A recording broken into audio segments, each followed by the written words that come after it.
Hello everyone, myself Manisha. Welcome to the diamond coaching. ये हमारा 5th lecture है jurisprudence का। अभी तक हमने स्कूल्स ऑफ ज्यूरिस्प्रूडेंस डिस्कस कर लिया है और इसके अलावा हमने इंट्रोडक्शन पार्ट डिस्कस किया था।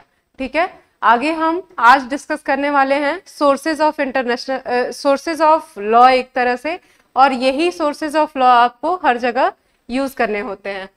ठीक है, तो सोर्सेज ऑफ लॉ स्टार्ट करने से पहले मैं आप सब लोगों को बताना चाहूंगी कि जो सोर्सेज ऑफ लॉ है इसे हमने इनिशियली, अगर हम नेचुरल लॉ में देखें, अभी तक हमने जब स्कूल्स पढ़ा तो उसमें अलग अलग तरीके के सोर्सेज यूज किए गए लॉ को डिस्क्राइब करने के लिए। ठीक है, तो एक एग्रीगेट सोर्स ऑफ लॉ हमने डिसाइड किया कि किन किन बेसिस पे लॉ को जो है वो बनाना चाहिए, तो कैसे कैसे बनाना चाहिए ये बात आज हम जानेंगे। तो यहाँ मैं आपको बताना चाहूंगी, ये तो जो चार्ट है वो है ही, इसके अलावा जो सोर्सेज ऑफ लॉ होता है एक तरह से जब हम हिंदू लॉ की बात करते हैं, ठीक है, और हिंदू लॉ से पहले भी हिंदू कल्चर की जब बात करते हैं तो यहाँ पे क्या सीन है कि पहले हम दो तरह के वो सोर्सेस को मानते थे। पहला ये था कि स्मृति के बेसिस पे हम सोर्सेस को मानते थे। दूसरा ये था कि रिटन जो भी हमारे पास सब्सटेंस थे, जैसे कि हमने वेदांग बनाए, वेद बनाया, फिर इसके बाद से वेदों के अलावा हमारे पास क्या है, बहुत सारे उपनिषद हैं। तो ये सारे उपनिषद जो हैं वो कैसे लिखे गए थे, ये हमें मिले थे रिटन, मतलब किसी ना किसी के स्मृति के बेसिस पे ये सारी चीजें लिखी गई हैं।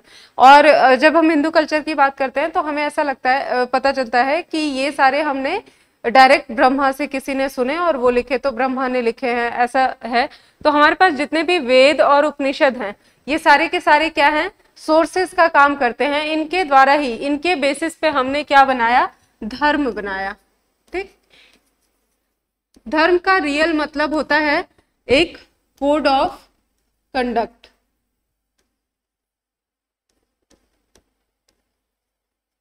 जो हमें ये बताता है कि how to react, how to work and what to do and what not to do, that is dharma. ठीक है, अब धर्म के बेसिस पे हमें एंशिएंट टाइम में कुछ चीजें ऐसी मिली जिसके थ्रू हम क्या कर सकते थे, सोर्सेज क्रिएट कर सकते थे और उनके थ्रू हम कुछ रूल्स और रेगुलेशंस बना सकते थे। तो अर्लियर टाइम में हमने धर्म को ही बेस माना और उसके बेसिस पे बहुत सारे रूल्स बनाए और उसके बाद से उन्हें फॉलो किया। बट जब हम मॉडर्न एरा में आए, तो मॉडर्न एरा में आने के बाद क्या हुआ कि जो सामंत थे, सामंत ने क्या किया कि उन्होंने लॉ को डिफाइन करते करते, जब उन्होंने ज्यूरिस्प्रूडेंस को डिफाइन किया था, उसके बेसिस पे उन्होंने क्या किया कि दो पार्ट में सोर्सेज ऑफ लॉ बताए। इनका मानना था, जो सामंत थे, सामंत का मानना था कि जो लॉ है वो दो तरह के सोर्सेज को रखता है। पहला सोर्स जो है आपका, वो है आपका मटेरियल सोर्स, और दूसरा जो है वो है आपका फॉर्मल सोर्स। ठीक है, तो हम मटेरियल सोर्स, वर्ड से ही पता चल रहा है कुछ ऐसी चीज जहां से हमने कुछ लिया, कुछ अवेलेबल था, तो उसके बेसिस पे। और फिर इन्होंने सब कैटेगराइज किया इस मटेरियल सोर्स को दो पार्ट में। फर्स्ट था लीगल सोर्स और दूसरा था हिस्टोरिकल सोर्स। ठीक है, तो जो लीगल सोर्स होता है उसे हम कहते हैं अथॉरिटेटिव सोर्स। अथॉरिटेटिव सोर्स का मतलब यह है कि जो भी लीगल सोर्स है उन्हें हम बाइंडिंग मानते हैं। बाइंडिंग के साथ साथ क्या करते हैं, इनफोर्सिएबल मानते हैं। अब अगर कोई भी चीज बाइंडिंग हो जाए, दिस मीन्स कि अगर उसका वायलेशन हुआ तो हम उसके लिए क्या कर सकते हैं, पनिशेबिलिटी क्रिएट कर सकते हैं, या फिर हम उस पर्सन को पेनलाइज कर सकते हैं, पनिश कर सकते हैं किसी भी रॉन्ग को कमिट करने के लिए। अब और जो हिस्टोरिकल सोर्स हैं, हिस्टोरिकल सोर्स को हम अनअथॉरिटेटिव मानते हैं। और इसके बाद से ये जो हिस्टोरिकल सोर्स है ये हमारे पास रिटन फॉर्म में थे। जब आर्कियोलॉजी वाला, नियोलिथिक और पैलियोलिथिक वाला जो एज था, उस टाइम पे हमारे पास रिटन सब्सटेंस नहीं थे। बट उस टाइम भी हमने देखा कि जो हमारे एंशिएंट टाइम में जो लोग थे उन्होंने क्या किया कि किस बेसिस पे डिराइव किया कि लोग कैसे होते हैं, कैसे रहना चाहिए, क्या करना चाहिए। तो उन्होंने धीरे धीरे सब्सटेंस को खोजना शुरू किया और उसके बाद खोजते खोजते उन्होंने क्या पता कर लिया कि कल्चर क्या था। कल्चर कैसा था हमारा, हम क्या कर सकते थे, कैसे कैसे चीजें बना सकते थे और लोग किस टाइप की लाइफ को जीते थे। तो ये बात जब हम हिस्ट्री से पता करते हैं तो उस टाइम पे ये एंशियंट में जब हम पैलियोलिथिक और मीजोलिथिक से ऊपर उठते हैं तो उस टाइम से हमारे पास क्या है, रिटन सब्सटेंस अवेलेबल हैं जिसके बेसिस पे हम क्या कर सकते हैं, चीजों को जान सकते हैं। धीरे धीरे उनको हमने एविडेंस माना, एविडेंस मानने के बाद हमने क्या किया, उन्हें यूज करना शुरू किया। तो ये तो रही। और इसके अलावा अगर जब हम लॉ में बात करते हैं तो लॉ की बात यह है कि लॉ में हिस्ट्री कैसे क्रिएट की जाती है। लॉ में हिस्ट्री ऐसे क्रिएट की जाती है कि जूरिस्ट होते हैं, जूरिस्ट का कुछ कंसेप्ट है, कोई डिसीजन है, कोई चीज ऐसी आती है तो वो हम कह सकते हैं। दूसरी बात यह है कि कुछ फॉरेन जजमेंट्स हैं जिन्हें हमने हिस्ट्री के फॉर्म में यूज किया, जैसे कि हमारा इंटरनेशनल लॉ। दूसरी बात, हमारे पास लॉ ऑफ टॉर्ट्स है जिसे हमने डेवलप किया है बिल्कुल इसी फॉर्मेट पे, केस लॉज के बेसिस पे हमने उस लॉ को डेवलप किया है। अब आते हैं लीगल सोर्स। लीगल सोर्स जो है आपका, ये थोड़ा सा डिटेल है जिसे हमें एक्चुअली पढ़ना है और हमारे एग्जाम के पॉइंट ऑफ व्यू से इंपॉर्टेंट होने वाला है। तो आपका जो लीगल सोर्स है वो है आपका लेजिस्लेशन। लेजिस्लेशन का मतलब क्या है, जिसे इनेक्ट किया गया है। Second one that is presidents. और इसके बाद हम बात करते हैं कस्टमरी लॉज। दूसरा है कन्वेंशनल लॉज। ठीक है, तो मेनली हम पढ़ते हैं लेजिस्लेशन और प्रेसिडेंट्स को और उसके बाद से कस्टम्स को। तो पहले मैं स्टार्ट करूंगी कस्टम, इसलिए मैं पहले कस्टम्स को स्टार्ट करूंगी बिकॉज हमारे पास लेजिस्लेशन सबसे लास्ट स्टेप होता है। सबसे लास्ट में हमने लेजिस्लेशन को डिस्कवर किया एज अ सोर्स। ठीक है,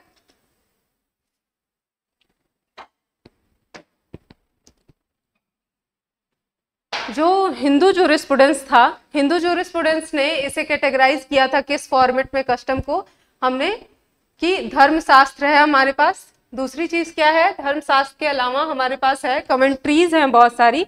धर्मशास्त्र एक तो जैसा कि मैंने पहले बताया कि हमारे पास कुछ उपनिषद हैं, कुछ वेद हैं, कुछ शास्त्र हैं। इन सारे शास्त्रों के बेसिस पे हमने क्या किया, एक धर्मशास्त्र एक्सेप्ट किया जिसे हमने कस्टम माना और उसे ही फॉलो करते चले आए।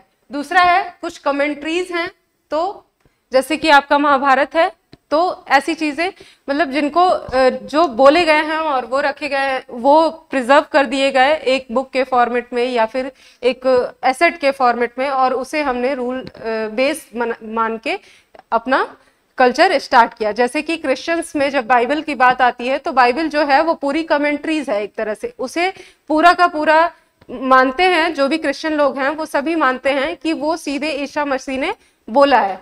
अब देखिए कस्टम्स, ये वो कस्टम्स हैं जो डेली लाइफ था, जैसे कि सोसाइटी जिस भी रूल्स और रेगुलेशन को फॉलो करती थी। अब आगे बढ़ते हैं, लीगल टर्मिनोलॉजी। सामंत ने कस्टम को डिफाइन किया, custom is the embodiment of those principles which have commanded themselves to the national conscience as principle of justice and public utility। ठीक है, ये एक डेवलप फॉर्म ऑफ डेफिनेशन है जिसके अकॉर्डिंग क्या था कि जिसका मतलब एक लीगल नेशनल कंसाइंस मिला, नेशनल लेवल पे किसी बॉडी ने या फिर लेजिस्लेचर ने उसे एक्सेप्ट किया। और क्यों एक्सेप्ट किया गया उस कस्टम को, पब्लिक यूटिलिटी में, तो उसे हम क्या कह सकते हैं, कस्टम कह सकते हैं। एक केस था, टेनेस्ट्री केस है 1608 का, जिसमें कहा गया था custom is just non scriptum and it is evolved by people in respect of place where it is followed. ठीक है, कस्टम को हम केवल मतलब स्क्रिप्चर्स के फॉर्म में नहीं देखते हैं, जबकि हम उसे एक रूल्स के प्रिंसिपल के फॉर्मेट में देखते हैं जो कि फॉलो किया जाता है नेटिव पीपल्स के थ्रू। और नेटिव पीपल्स जो है मतलब कि जो भी इंडिजिनस पीपल है आपके इंडिया में अगर बात करें या फिर किसी कम्युनिटी में छोटे से प्लेस की बात करें, तो वहां का जो लोकल पर्सन है वो उसे फॉलो करता है as a respect of place जहां पे भी है वो। मतलब उस कस्टम का ऐसा नहीं है कि जबरदस्ती उसको वो डिवोशनली फॉलो कर रहा है, तब हम उसे क्या कहते हैं, कस्टम कहते हैं। कस्टम की ओरिजिन, ये ओरिजिन जो है ये लॉ के फॉर्म में है कि हमने लॉ के फॉर्म में कस्टम को कैसे ओरिजिनेट किया, तो ये था as a matter of habit देख सकते हैं। और इसे मैटर ऑफ हैबिट क्यों देखते हैं कि आप वर्ल्ड लेवल पे, इंडिया की ही नहीं, इंडिया में लोग कहते हैं कि हम रूल्स को ज्यादा मानते हैं और आज भी रिजिड है, ऑर्थोडॉक्स जैसा टर्म जो है वो इंडियंस के लिए यूज होता है, तो ऐसा नहीं है। जब आप फॉरेन कंट्रीज में जाओगे तो आप देखोगे कि उधर के लोग जो हैं उनका जो पर्टिकुलर कस्टम है वो हमसे ज्यादा रिजिडली फॉलो करते हैं, और वो इसलिए फॉलो करते हैं क्योंकि उनपे मतलब उनका डिवाइन फेथ है उस पे कि ये बात हमें फॉलो करनी ही करनी है।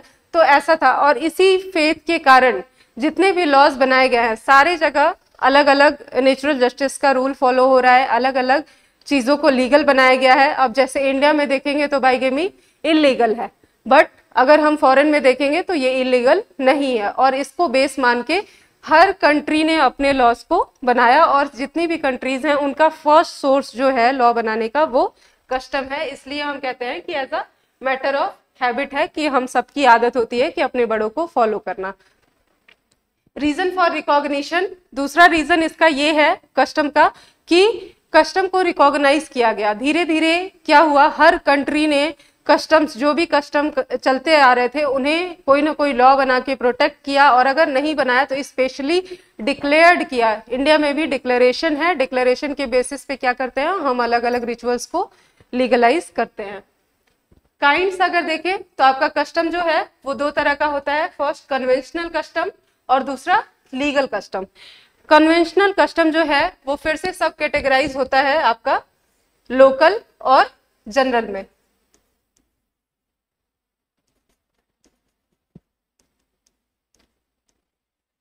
ठीक है, जब हम लोकल कस्टम कन्वेंशनल कस्टम की बात करते हैं, दिस मीन्स कि कोई ऐसा यूसेज है जिसे मेनली कन्वेंशनल कस्टम को हम यूसेज कहते हैं, और इसका कोई बाइंडिंग इफेक्ट नहीं है, इसे कहीं से भी लीगलाइज नहीं किया गया है, ये बस फॉलो हो रहा है कंटिन्यूअसली, तो इसे हम कहते हैं।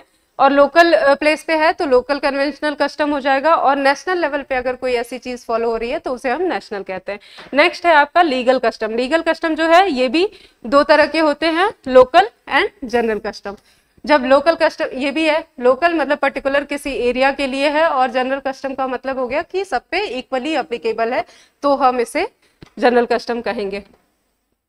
ये टाइप्स इतने जरूरी नहीं है, एग्जाम्स में कहीं भी पूछे नहीं जाते हैं, बट इन केस अगर ये कभी आपको मेंस के फॉर्मेट पे लिखने को आ गया, या फिर ऐसा होता है कि एग्जाम में इंटरव्यू में पूछा गया कि कैसे आप कैटेगराइज करोगे, तो इम्पोर्टेंट हो सकता है। उत्तराखंड के एग्जाम में ये सोर्सेज ऑफ लॉ सबसे ज्यादा पूछे जाते हैं, और इसलिए पूछे जाते हैं क्योंकि ये पढ़ते तो हम जूरिस्प्रूडेंस में हैं, पर ये इंटरनेशनल लॉ से रिलेट करता है, और इसके वजह से थियरी यही है, क्वेश्चन इंटरनेशनल लॉ से रिलेट करके पूछा जाता है। इसेंशियल, किसी भी कस्टम के इसेंशियल्स क्या होते हैं, कब कोई कस्टम वैलिड हो जाता है, तो ये है आपका फर्स्ट पॉइंट है रीजनेबलनेस होना चाहिए, दूसरा कंसिस्टेंसी होनी चाहिए, इसके बाद कंपल्सरी ऑब्जर्वेशन होना चाहिए, फिर है कंटिन्यूटी एंड इमेमोरियल एंटिक्विटी होनी चाहिए, नेक्स्ट है सर्टेनिटी होनी चाहिए। तो अगर कोई चीज रिजनेबल नहीं लगती है तो उसको लॉ क्या कर सकता है, बाउंड कर सकता है कि आप उसे, या फिर रिस्ट्रिक्ट कर सकता है कि आप उसे फॉलो नहीं कर सकते। और अगर कंटिन्यूअस टाइम से कोई चीज फॉलो नहीं हो रही है तो भी एक बीच में ब्रेक आ जाता है, और उसको एक लंबा ब्रेक है, और उसके बाद अगर कोई उस कस्टम को रिन्यू करना चाहता है तो उसे लीगल इन्फोर्समेंट कराना पड़ेगा, ऐसे नहीं किया जा सकता। नेक्स्ट जो है सेकंड आपका जो सोर्स है वो है लेजिस्लेशन।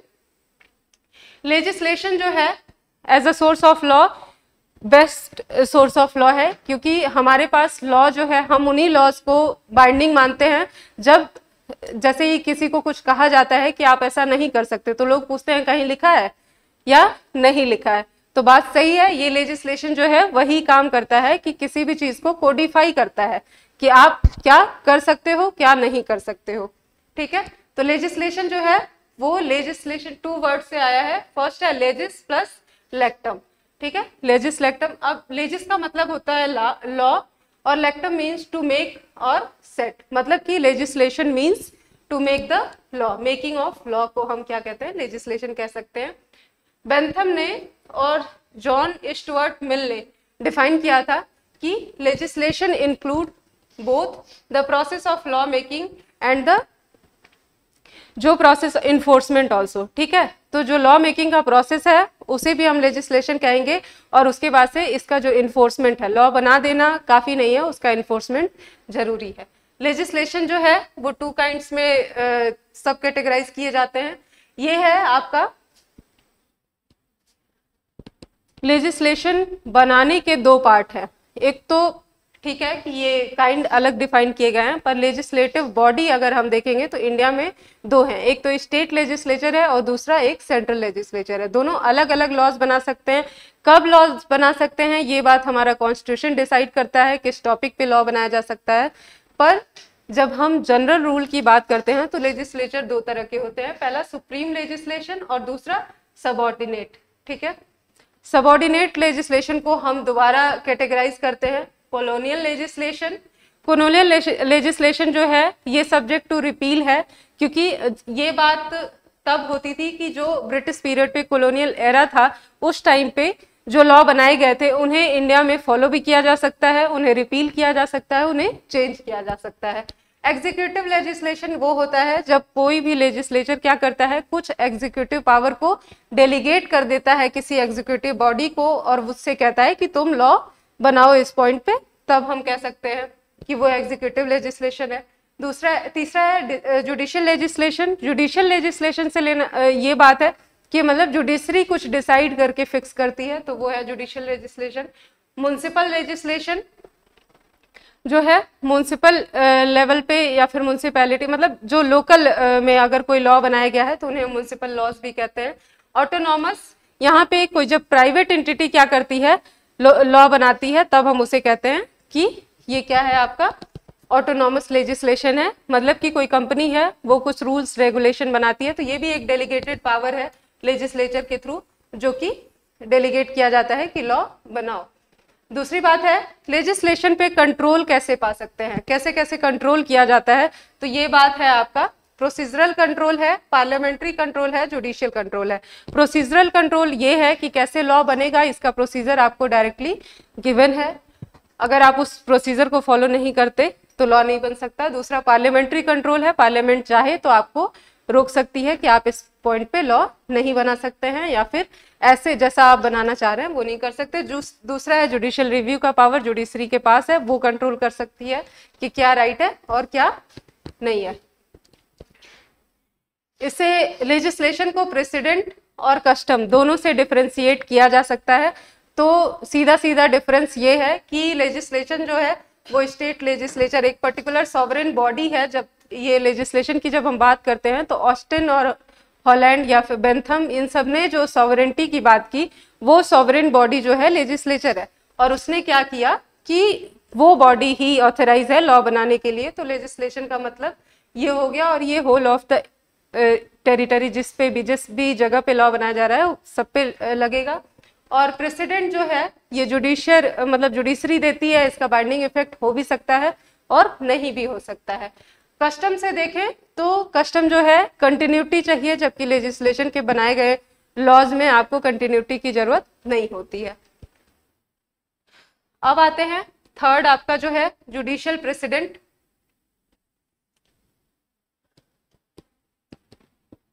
जुडिशियल प्रेसिडेंट जो है आपका वो लॉ कैसे बनता है, जुडिशियल प्रेसिडेंट कैसे प्रिपेयर होता है, तो ये आप देख सकते हैं कि जब से जुडिशियल प्रोसेस मतलब एट वर्ल्ड लेवल जब से जुडिशियल प्रोसेस है एग्जिस्ट करता है, तब से हम क्या करते हैं कि अलग अलग जगह के जजमेंट को लेते हैं। जैसे पहले कॉमन लॉ कोर्ट्स थे तो उनके जजमेंट्स को हमने फॉलो किया। दूसरी बात, जब हमने लॉ ऑफ टॉर्ट्स को डेवलप किया तो वो केस लॉज के बेसिस पे ही प्रिंसिपल डेवलप हुए। तो वो सारे जो केस लॉज थे जिनके डिसीजंस को हमने बाइंडिंग माना, और वो डिसीजन बिल्कुल वैसे ही वर्क कर रहे हैं जैसे कि law making power of the legislature है। जितना लेजिस्लेचर के द्वारा बनाए गए लॉज बाइंडिंग है बिल्कुल वैसे ही, बस डिफरेंस इतना है कि अगर हमें लेजिस्लेचर के बनाए गए एक्ट को चेंज करना है तो हमें उसमें अमेंडमेंट करना होता है, कई बार उसे रिपील करना होता है। लेकिन जब हम जुडिशरी के जजमेंट्स को बदलना चाहते हैं तो उसके लिए हमें एक केस फाइल करना होगा, और उसे जुडिशरी ही चेंज कर सकती है, या फिर लेजिस्लेचर अगर उसे चेंज करना चाहता है तो एक अलग लॉ बना सकता है। अब यहाँ पे दो तरह के जुडिशियल प्रेसिडेंट भी होते हैं। पहला है अथॉरिटेटिव प्रेसिडेंट और परसुएसिव प्रेसिडेंट। अब ये जो है अथॉरिटेटिव प्रेसिडेंट का मतलब है जो कि बाइंडिंग है, और परसुएसिव मीन्स जो बाइंडिंग नहीं है। बाइंडिंग का मतलब ये है यहाँ पे कि आपको फॉलो करना ही करना है, वो जजमेंट्स जिन्हें फॉलो करना मैंडेटरी है। अगर आप उन्हें फॉलो नहीं करते हो तो आपकी मतलब लाइबिलिटी क्रिएट होती है वहां पे उसके अगेंस्ट। और यहाँ पे परसुएसिव का मतलब है कि यहाँ पे कुछ ऑब्लिगेशंस हैं जो नहीं दे सकते। जुडिशियल प्रेसिडेंट को हम कुछ केसेस हैं जिसके बेसिस पे ये डिसाइड किया गया था कि किस नेचर का है। तो पहला केस है आपका Bengal immunity limited versus state of Bihar 1955, जिसमें सुप्रीम कोर्ट ने कहा था कि यहाँ पे डिसीजन दिया गया था कि supreme court is not binding bye its own decision. ठीक है, तो सुप्रीम कोर्ट ने यहाँ पे डिसाइड किया कि जो जजमेंट उसने खुद पास किया है उस जजमेंट के द्वारा वो खुद ही बाइंडिंग नहीं है, वो चाहे तो उसे ओवर रूल कर सकता है और या फिर उससे वो चेंज कर सकता है, उससे अलग लॉ डिसीजन पास कर सकता है। ठीक है, दूसरा है Vasudev versus state of Maharashtra 1976 का केस है। इसमें कहा गया था even the obiter dicta of the supreme court is binding upon subordinate courts. ठीक है, तो अभी हम आगे जानेंगे कि ऑबिटर डिक्टा क्या होता है। तो इसमें ये कहा गया था कि ऑबिटर डिक्टा भी जो है वो भी लोअर कोर्ट्स को फॉलो करना ही पड़ेगा। तो ये बात आपका, ये डिसीजंस हैं जो कि इस प्रेसिडेंट के कॉन्स्टिट्यूशनैलिटी को बताते हैं। अब आते हैं कुछ ऐसे जुडिशियल प्रेसिडेंट हैं जिन्हें हम यूज करते हैं। कुछ ये एक तरह से थियरी माने जाते हैं कि ये कुछ थियरीज हैं जिन्हें फॉलो करना होता है लोअर कोर्ट्स के थ्रू। तो यहाँ पे है, पहला है आपका रेशियो डिसेंडाई। रेशियो डिसेंडाई का मतलब होता है, ratio means reason, decidendi means decision. जो भी डिसीजन पास किया गया है उसके पीछे का रीजन क्या है, जो भी लॉ या फिर फैक्ट जिस भी रीजन के बेसिस पे कोई डिसीजन दिया गया है उसे हम क्या कहेंगे, रेशियो डिसेंडाई कहेंगे, और ये बाइंडिंग इन नेचर है।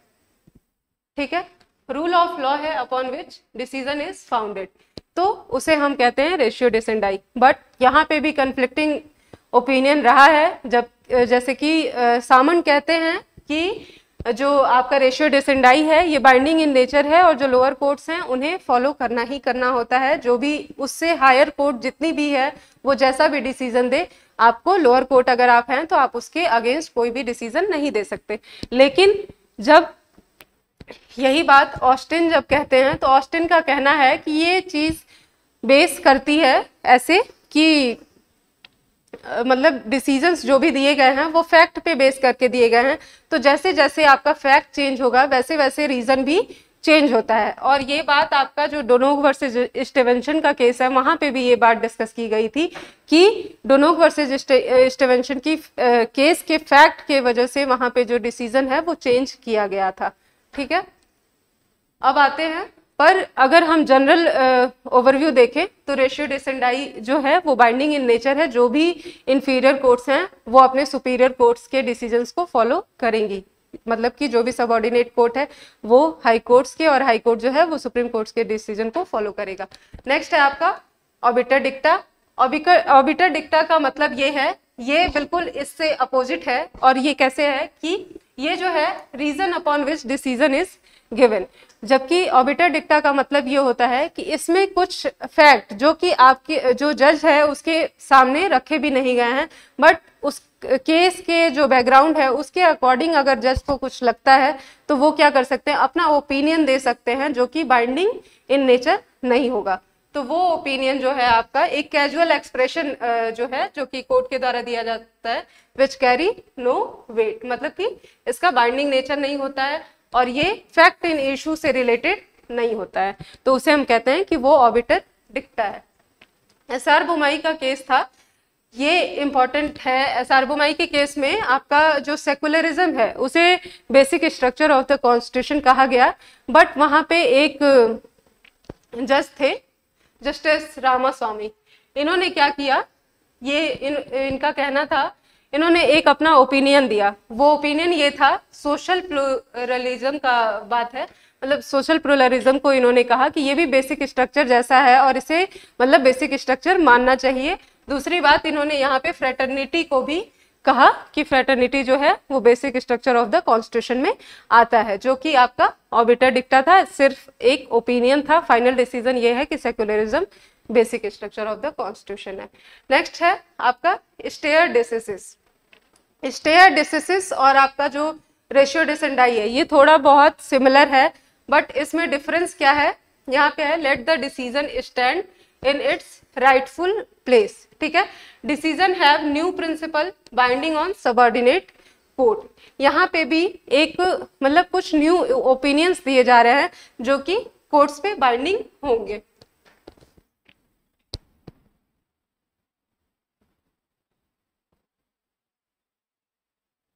अब क्या है, ये तीनों जो रेशियो डिसेंडाई है, ऑबिटर डिक्टा है और स्टेयर डिसिसिस है, ये तीनों के तीनों जो है वो रेस जुडिकेटा से कैसे अलग हैं, ये बात भी पूछी जाती है कि रेशियो डिसेंडाई क्या रेस जुडिकेटा से सिमिलर है। तो तीनों में एक बेसिक डिफरेंस है कि ये तीनों जो हैं वो कोर्ट को बाइंडिंग बता रहे हैं, मतलब कि जो आपका कोर्ट है वो बाइंडिंग होगा, और जबकि रेस जुडिकेटा जो है वहां पे पार्टीज बाइंडिंग होती हैं, पार्टीज के को ही हम प्रोहिबिट करते हैं नया केस लाने से, जबकि यहाँ पे क्या करते हैं, हम कोर्ट को बाइंडिंग करते हैं कि वो कोई लॉ दिया गया है या फिर कोई डिसीजन दिया गया है उससे बाइंडिंग होगा।